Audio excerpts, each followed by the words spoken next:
સ્વાગત છે। હું છું પંકજ શર્મા। શરૂઆત મહત્વપૂર્ણ ખબરથી। ગુજરાતના ખેડૂતો માટે ચોમાસાને લઈને ખુશ ખબર। આવતું ચોમાસું શાનદાર રહેવાની સંભાવના છે। ખાનગી હવામાન એજન્સી સ્કાયમેટનું અનુમાન ચોમાસું સામાન્ય એટલે કે સારું રહેશે એવું સ્કાયમેટનું માનવું છે।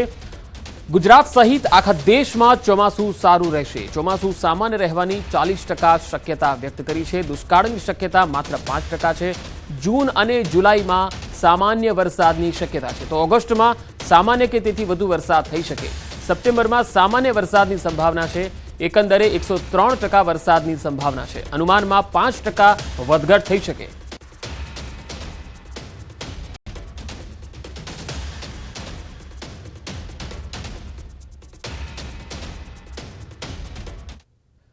અને હવે વાત એપ્રિલમાં ફૂલ ગરમીની।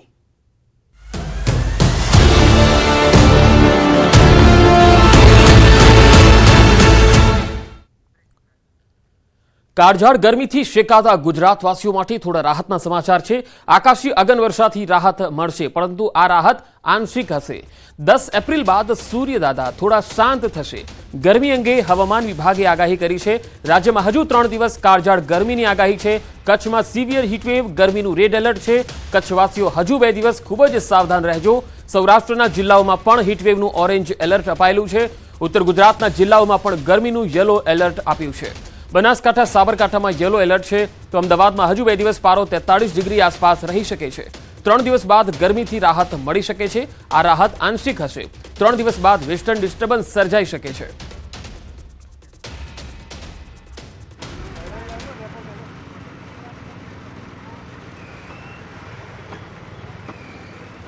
जो कच्छ डिस्ट्रिक्ट है उसमें हमें severe heat wave isolated pockets में मिला है।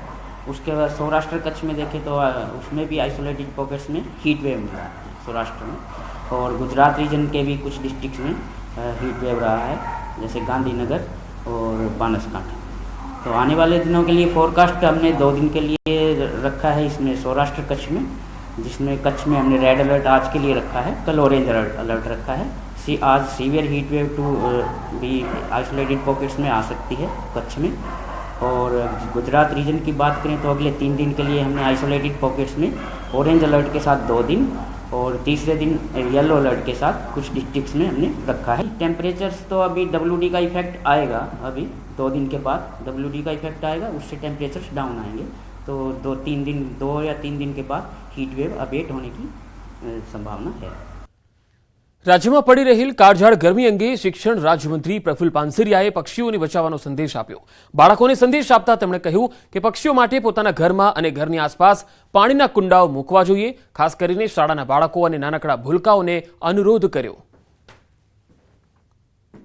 મિત્રો, નાના બાળકો, સ્કૂલના સ્ટુડન્ટ્સને એક સરસ ઉનાળામાં આ પ્રવૃત્તિ કરવા માટે હું વિનંતી કરું છું। તમારા પ્લેટની અંદર, ઘરની અંદર જ્યાં હોય ત્યાં નાનું બાઉલની અંદર તમે જાતે જ મમ્મી પાસેથી લઈ પાણી ભરી અને ત્યાં મૂકજો। ચકલી, પોપટ, કંઈ પણ પક્ષીઓ જો પાણી પીવા આવશે પછી તમે જોજો, બહુ જ આનંદ આવશે। બધાય બાળકોને હું વિનંતી કરું છું, શાળા, ઘર, બધી જગ્યા પર તમે આ કુંડાઓ ભરી અને સવાર સાંજ ભરી દેજો, જેથી કરીને પક્ષીઓને પાણી પીવાનું અને આપણે પર્યાવરણ બચાવી શકીશું। આજકાલ સૂર્યદેવ આકરા મૂડમાં જોવા મળી રહ્યા છે। ગરમી અને લૂના દર્દીઓમાં વધારો થઈ રહ્યો છે ત્યારે કાળઝાળ ગરમીમાં તકેદારી રાખવા ભરૂચ તબીબે અપીલ કરી। ધૂમધકતા તાપને કારણે હોસ્પિટલમાં પેટમાં દુખાવાના, ખેંચ કે ચક્કર આવવા, તીવ્ર માથું દુખવાના, તાવના અને ઝાડા ઉલટીના કેસ વધારે આવી રહ્યા છે। ત્યારે ડોક્ટર દીપા ઠડાનીએ કહ્યું છે કે બપોરના સમયે કામ વગર ઘરની બહાર ન નીકળવું ટાળવું જોઈએ। સુતરાઉ કપડાં પહેરવા, પૂરતા પ્રમાણમાં પ્રવાહી લેતા રહેવું જોઈએ।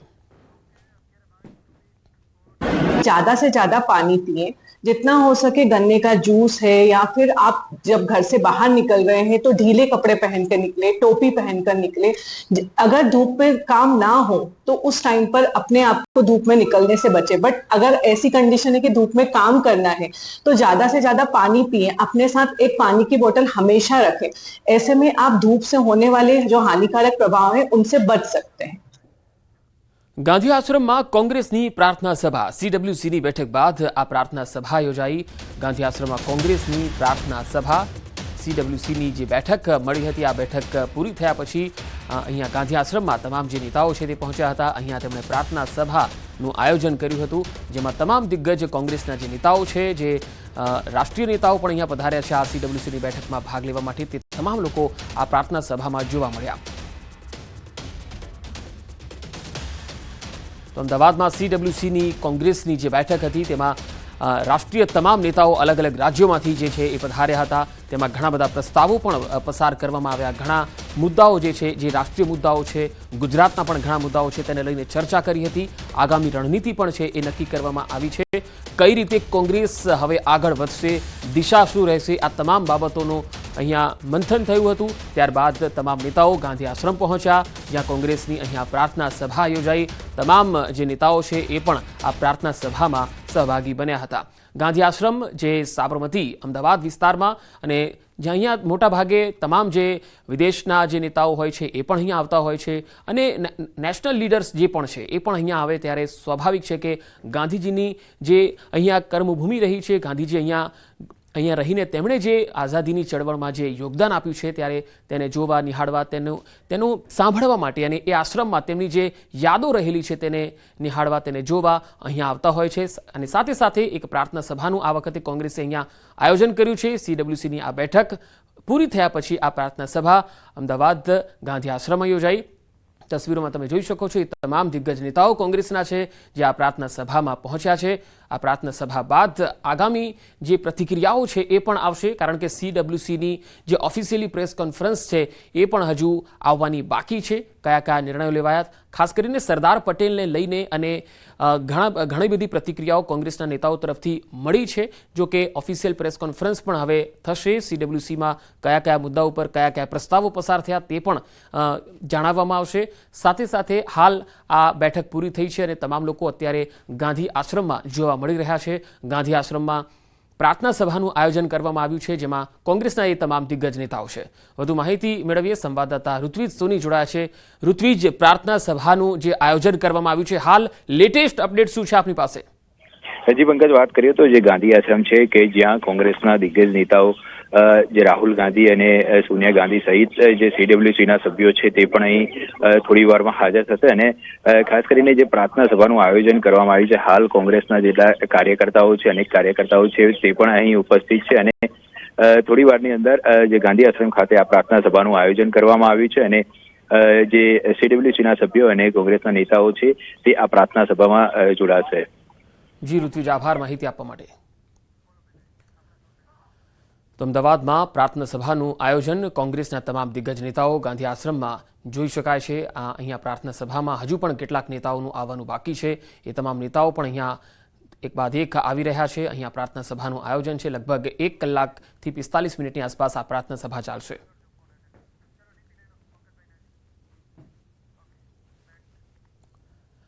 અમદાવાદમાં હાથીજણ સર્કલ નજીક અસામાજિક તત્વોનો આતંક જોવા મળ્યો. 5 લોકોએ ભેગા મળી યુવકને માર માર્યો હતો. અહીં કેમ ઉભા છો એવું કહીને ઝઘડો કર્યો હતો. વિવેકાનંદ નગર પોલીસે ફરિયાદ નોંધીને તપાસ શરૂ કરી છે. રાધેશ્યામ સોસાયટી પાસેનો આ બનાવ છે. અમદાવાદની આ તસવીરો સામે આવી રહી છે. જોઈ શકાય છે હાથીજણ સર્કલ નજીક અસામાજિક તત્વો કેવો આતંક મચાવી રહ્યા છે. 5 લોકોએ ભેગા મળી એક યુવકને માર માર્યો હતો. અહીંયા કેમ ઉભા છો એવું કહીને ઝઘડો કર્યો. વિવેકાનંદ નગર પોલીસે ફરિયાદ નોંધી છે. તપાસ ચાલી રહી છે. અહીંયા રાધેશ્યામ સોસાયટી નજીક આ દ્રશ્યો છે એ કેમેરામાં કેદ થયા છે. અમદાવાદમાં 5 શખ્સોએ યુવકને માર માર્યો. હાથીજણ સર્કલ નજીક અસામાજિક તત્વોએ આતંક મચાવ્યો હતો. રાધેશ્યામ સોસાયટીના જે સ્થાનિક લોકો છે તેઓ પણ અહીંયા ભયમાં આવી ગયા હતા. વધુ માહિતી મેળવીએ, સંવાદદાતા ઋત્વિજ સોની જોડાયા છે. ઋત્વિજ, આ સામાજિક તત્વો કોણ હતા, શું હતો આખો આ મામલો? પંકજ, 5 લોકો વિરુદ્ધની અંદર પોલીસ સ્ટેશનમાં ફરિયાદ દાખલ થઈ છે. ખાસ કરીને વાત કરીએ તો જે બનાવ બન્યો હતો તે હાથીજણ સર્કલ પાસે રાધેશ્યામ સોસાયટી પાસેનો આ બનાવ છે કે જ્યાં જે ભોગ બનનાર લોકો છે તે ઉભા હતા અને તે દરમિયાન કેટલાક લોકોએ તેઓને કીધું હતું કે અહીં કેમ ઉભા છો તેમ કહીને ઝઘડો શરૂ કર્યો હતો. અને ત્યારબાદ તેઓએ અન્ય વ્યક્તિઓને ત્યાં બોલાવી લીધા હતા અને ત્યારબાદ મારામારી કરી હતી. જે ઘટના CCTV ફૂટેજ પણ વાયરલ થયા છે. અને આ સમગ્ર મામલે વિવેકાનંદ નગર પોલીસ સ્ટેશનમાં ફરિયાદ પણ નોંધવામાં આવી છે. અને ફરિયાદ નોંધાયા બાદ પોલીસ દ્વારા આ સમગ્ર મામલે કાર્યવાહી પણ કરવામાં આવી છે. જી ઋત્વિજ, આભાર માહિતી આપવા માટે. મોરબીમાં અસામાજિક તત્વો બેફામ બન્યા. તલવાર સાથે મારામારી કરતો એક વિડીયો વાયરલ થયો. હળવદના કુંભાર દરવાજા વિસ્તારની આ ઘટના. પોલીસને પડકાર ફેંકતો અસામાજિક તત્વ વિડીયોમાં દેખાય છે. જાહેર રોડ પર ઝઘડો કરી અને ગાળાગાળી કરી મારામારી કરતો વિડીયો વાયરલ થયો છે. આ તસવીરો જુઓ. અહીંયા રાત્રિના સમયે લોકોને રોડ પરથી પસાર થવું મુશ્કેલ બની રહ્યું છે. અહીંયા પોલીસ પેટ્રોલિંગ પર સવાલ છે, કારણ કે આવા તત્વો વારંવાર સામે આવી રહ્યા છે, ખુલીને આવી રહ્યા છે, જાહેરમાં આવી રહ્યા છે. કોઈ જેમને કાયદાનો કે પોલીસનો ભય દેખાતો નથી. ખુલ્લેઆમ મારામારી કરે છે, ગાળાગાળી કરે છે. અસામાજિક તત્વો બેફામ છે. વધુ માહિતી મેળવીએ. મોરબીથી સંવાદદાતા અતુલ જોશી જોડાયા છે. અતુલ, શું કારણ છે કે મોરબીમાં વારંવાર આ પ્રકારે અસામાજિક તત્વો બેફામ થઈ રહ્યા છે? કે પંકજ, જે ઘટના આપ જોઈ રહ્યા છો, જે હળવદના કુંભાર દરવાજા નજીકના વિસ્તારની જે ઘટના છે, જ્યાં આવારા તત્વો છે તેણે જાહેરમાં પોલીસને પડકાર ફેંકતો હોય તેવો વિડીયો વાયરલ થઈ રહ્યો છે. સોશિયલ મીડિયામાં આ વિડીયો છે તે જોરશોરથી વાયરલ થઈ રહ્યો છે. ત્યારે જાહેરમાં બીભત્સ ભાષામાં વાતો કરતા જે લુખાઓનો આતંક છે તે હળવદમાં ચરમસીમાએ છે. તો બીજી બાજુ હળવદ પોલીસ અને સ્થાનિક પોલીસ પણ જે ખનીજ ચોરીમાં તંત્ર નિંદ્રાધીન હોય તેવી અવસ્થામાં છે. આવારા તત્વોને લઈને જે રાત્રિના સમયે લોકો જે ઉનાળામાં બહાર નીકળે છે તેઓ પણ બહાર નીકળતા ડરે છે. હાલ હળવદ શહેરમાં પોલીસની ધાક ઓસરી હોય તેવો પણ માહોલ બની રહ્યો છે. પંકજ. જી અતુલ, આભાર માહિતી આપવા માટે. વાત વડોદરાની. વડોદરામાં તાલુકા પંચાયતના પ્રમુખ અંકિતા પરમારના પતિની દાદાગીરી કેમેરામાં કેદ થઈ. જે લોકોના મત મેળવી શાસન મેળવ્યું એ જ મતદારો સાથે મારામારી કરી. આ તસવીરો જુઓ. પોર ગામે ડ્રેનેજ લાઈન નાખ્યા બાદ પેવર બ્લોક નાખવાની બાબતે બબાલ થઈ ગઈ. પેવર બ્લોક નાખવાની કામગીરી દરમિયાન સ્થાનિકોએ વિરોધ નોંધાવતા માથાકૂટ થઈ. પેવર બ્લોક નાખવાની કામગીરીમાં વેઠ ઉતારતા લોકો વિફર્યા હોવાની ચર્ચા છે. તાલુકા પંચાયત પ્રમુખની હાજરીમાં પતિ રોનક પરમારે મારામારી કરતા વિવાદ થયો. મારામારીની સમગ્ર ઘટનાનો લાઈવ વિડીયો સામે આવ્યો છે. તો તાલુકા પંચાયતના પ્રમુખની હાજરીમાં આ મારામારી, તેમના પતિ દ્વારા આ મારામારી કરવામાં આવી. તાલુકા પંચાયતના પ્રમુખની આ પ્રકારની દાદાગીરી તો જુઓ. આ સ્થિતિ છે જ્યારે મત લીધા પછી એ જ મતદારો સાથે આ નેતાઓ હોય કે ચૂંટાયેલા પ્રતિનિધિઓ હોય એમની આ પ્રકારની દાદાગીરી આવે છે. ડ્રેનેજ લાઈન નાખ્યા બાદ પેવર બ્લોક નાખવામાં આવી રહ્યા હતા, પરંતુ તેમાં વેઠ ઉતારવામાં આવી રહી છે એવું સ્થાનિકો જ્યારે કહેતા હતા ત્યારે આ બબાલ થઈ ગઈ. તાલુકા પંચાયતના જે પ્રમુખ છે તેમના પતિ પણ ત્યાં હાજર હતા, એટલે પ્રમુખના પતિ ઉશ્કેરાઈ ગયા અને તેઓ સ્થાનિકો સાથે મારામારી કરવા લાગ્યા, દાદાગીરી કરવા લાગ્યા અને બાજવા લાગ્યા. 3 અલગ અલગ તસવીરો અમે આપને હવે બતાવીશું. 3 તસવીરોમાં ઘટના અલગ અલગ દેખાય છે, પરંતુ સિમિલર છે. આ 3 તસવીર જુઓ. અમદાવાદ, મોરબી અને વડોદરા.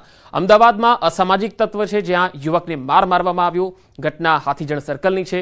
મોરબીના હળવદનો પણ આ બીજો વિડીયો તમે જોઈ શકો છો, જેમાં પણ અસામાજિક તત્વો તલવાર સાથે મારામારી કરતા જોવા મળ્યા. અને ત્રીજી તસવીર તો ખરેખર ચોંકાવે એવી છે કે પંચાયતના પ્રમુખના પતિ છે એ સ્થાનિકો સાથે મારામારી કરતા દેખાઈ રહ્યા છે. આ સ્થિતિ છે. અને કાયદો વ્યવસ્થાની સ્થિતિની તો વાત જ ન કરીએ, કારણ કે આવા બનાવો હવે સામાન્ય થતા જઈ રહ્યા છે.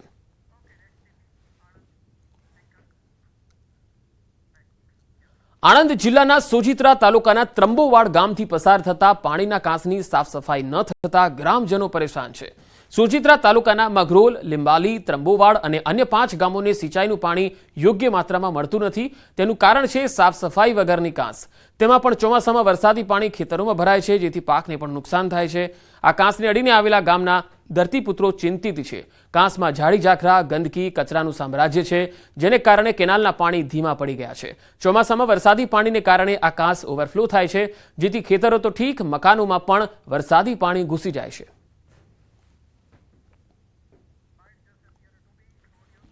સુજિત્રા અમારી પાસે કાહ આવ્યો છે ચિત્રની પાછળ, અને પાણીને એવું ચોમાસામાં બહુ ભરાઈ જાય છે. કોઈ એનું ધ્યાન આલતા નથી.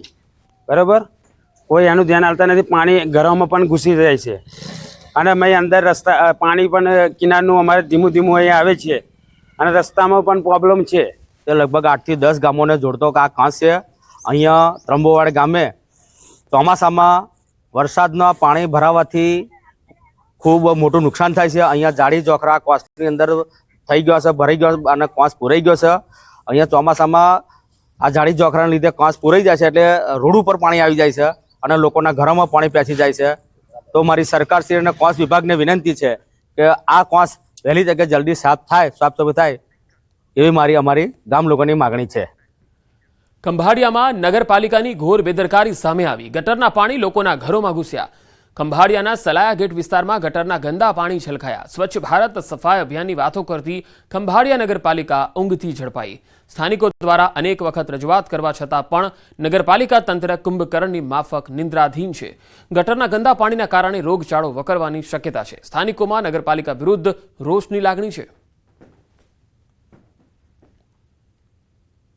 ગટરની સમસ્યાનો હલ તમે કાઢો અને આ છોકરામાં બીમાર પડે, નળ આવે ત્યારે પાણી ગટરનું પાણી ને નળનું પાણી એક થઈ જાય તો આની કંઈક રસ્તો નીકળે તો સારું. આ કેટલા દિવસથી અમે ગુચે મળીએ છીએ અને કહીએ છીએ, ફોન કરીએ છીએ, આનો કોઈ રસ્તો નીકળતો નથી. તો તમને રિક્વેસ્ટ છે કે ભાઈ આનો કંઈક હલ કરો. આમાં ડોલેથી ઉલેથી તો એ થાય સવારે ત્યાં નીકળે. અમારે 10 વાગ્યા સુધી જણું બિચારા કામે વયા જાય. કોઈ ઘરે હોય નહીં, અમે બાયું ઘરે હોય. આમાં શું કરવું અમારે? વરી જાણું નથી કામેથી બોલાવીને અને અમે પાણી બધું ઉલે ચાલવા લાગે તો અમે બધું અહીંયા નીકળી શકી. બહાર નીકળાતું નથી. અમારા છોકરા નીકળે કેમ? મોરબીના હળવદમાં નવા બનેલા રોડ ફક્ત નખથી ઉખડી ગયા. હળવદ તાલુકાના કડિયાણા ગામથી પાડા તીરથ સરંભડાને જોડતા રોડના કામકાજમાં લાલિયાવાડીનો આરોપ છે. સ્થાનિકોએ રોડનું કામ હલકી કક્ષાનું કરાયું હોવાનો આરોપ લગાવ્યો. એટલું જ નહીં, સ્થળ પર જઈને ડેમો પણ બતાવ્યો. આ મામલે રોડના કામમાં મોટા પાયે ભ્રષ્ટાચાર થયા હોવાના સરંભડાના સરપંચ અને ગ્રામજનોના આરોપ છે. ગ્રામજનોએ ઇજનેર અને મોરબી જિલ્લા પંચાયતના કારોબારી ચેરમેનને સ્થળ પર બોલાવ્યા, જેમાં ચેરમેને પણ સ્વીકાર્યું કે રોડનું કામ નબળું છે અને એ માટે તેઓ ઘટતું કરશે. એટલું જ નહીં, એજન્સી યોગ્ય તપાસ બાદ જ બિલ ચૂકવવામાં આવશે.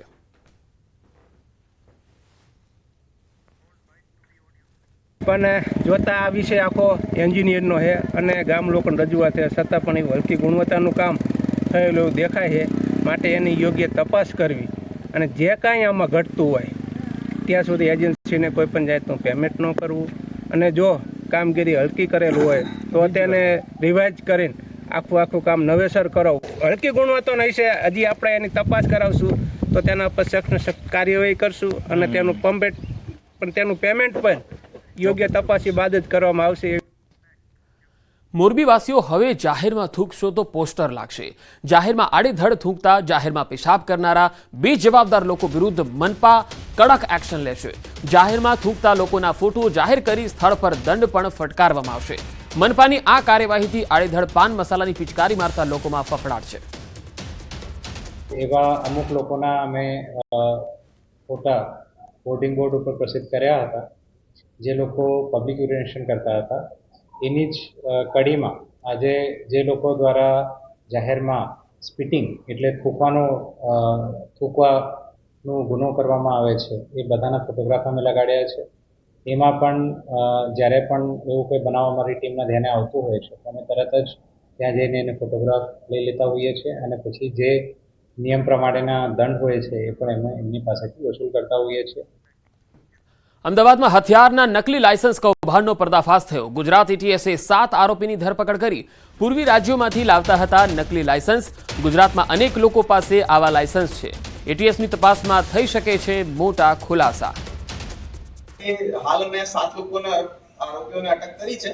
પ્રારંભિક અને પૂછપરછ કરીને એ લોકો કોને વેપન્સ અપાવ્યા છે, કોના મારફતે અપાવે છે એ બાબતમાં પ્રાથમિક પૂછપરછ કરીને આજે જ અર્લી મોર્નિંગ આની અટક કરીને અમે કોર્ટ પ્રોડક્શન માટે મોકલ્યા છે. આનો રિમાન્ડ લેવીએ, પછી જે બીજા જે આરોપીઓ જે કીધા છે આની પણ અટક કરીએ, આનાથી રિકવરી કરીએ, સાથે સાથે આનો જે બેકગ્રાઉન્ડ છે એ બાબતે પણ અમે તપાસ કરીએ.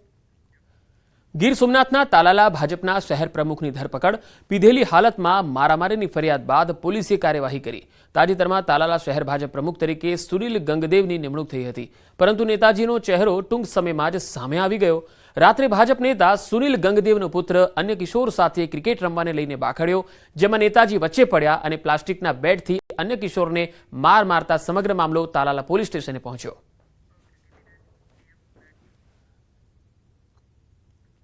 મુખ્યમંત્રી ભૂપેન્દ્ર પટેલે અંબાજીમાં માતાજીના દર્શન કરીને આદ્યશક્તિ રાષ્ટ્રીય મહિલા તીરંદાજી સ્પર્ધાનો પ્રારંભ કરાવ્યો.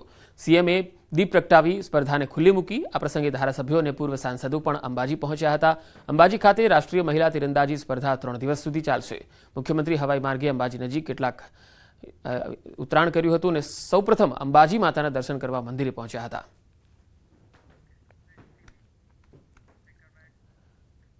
રાજ્ય સરકાર દ્વારા માધવપુર મેળાના ભવ્ય આયોજનની આજકાલ સૌ કોઈ જગ્યાએ ચર્ચા થઈ રહી છે. માધવપુર મેળાના આયોજન પાછળ ભગવાન માધવરાયજી અને રાણી રૂક્ષ્મણીજીના વિવાહનો ઇતિહાસ જોડાયેલો છે. માધવપુરમાં હજારો વર્ષોથી ભગવાન માધવરાયજીના 5 દિવસીય વિવાહ મહોત્સવની ઉજવણી થાય છે. માધવરાયજીનું હાલનું જ મંદિર જર્જરિત અવસ્થામાં છે. મુખ્ય મંદિર 12મી સદીનું છે.